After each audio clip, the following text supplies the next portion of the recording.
describing it as the centerpiece of Marxist thought, and asserting that any discussion of the continuity of Marxist thought that does not take account of the Grundrisse would be doomed from the start.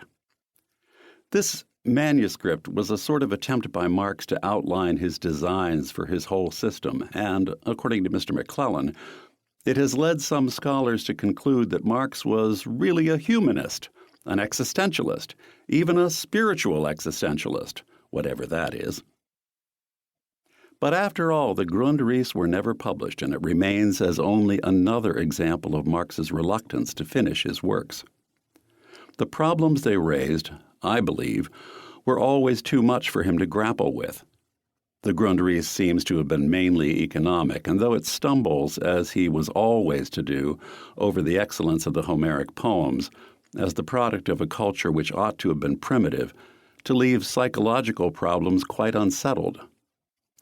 This is why the first volume of Das Kapital, the only part that Marx published, now stands as a kind of swindle. He leaves the proletarian confronting the capitalist on the verge of a ruthless class war over the issue of labor value. The question of the value created by the many middlemen is left at the point at which the manuscript breaks off. But the contagious indignation of this first volume of Das Kapital is what has aroused revolutionaries ever since the book was published. To trace Marx's intellectual development on the basis of earlier, unpublished material seems rather futile and arid, an exercise in academic one-upmanship. What Marx wanted people to read, they have read, and have experienced the intended emotions. I have also been charged with having given a much too amiable picture of Lenin, and I believe that this criticism has been made not without some justification. But at the time that I wrote, I had almost nothing to go on except the accounts which had been authorized by the Soviet government and had been stage-managed in the sense it approved. Trotsky, in his fragment of his Life of Lenin, says that he believes that this supervision has made even the family memoirs unreliable.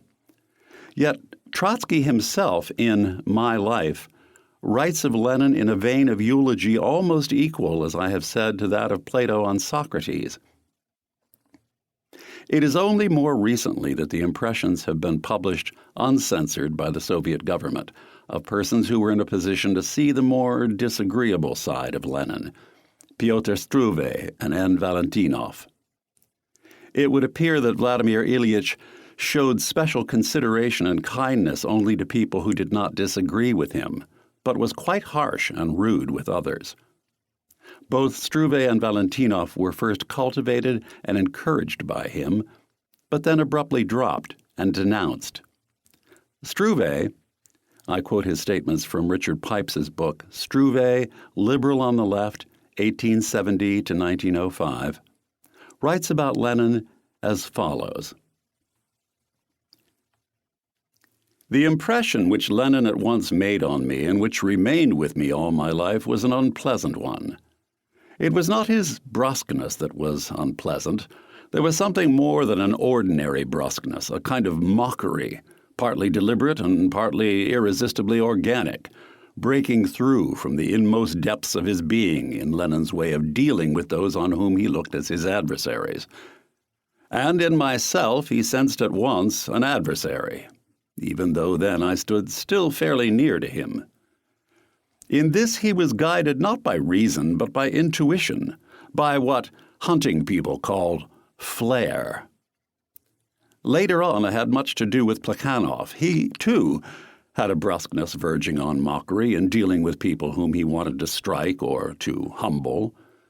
Yet compared with Lenin, Plekhanov was an aristocrat. The way in which they both treated other people could be described by the untranslatable French expression cassant. But in Lenin's cassant there was something intolerably plebeian, and at the same time something lifeless and repulsively cold. A great number of people shared with me that impression of Lenin. I shall mention only two of them, and very different they were, Vera Zasulich and Michael Tugan Baranovsky. To keep listening to this audiobook, I've left you a link in the description so you can do it, at no cost thanks to Audible's 30-day free trial.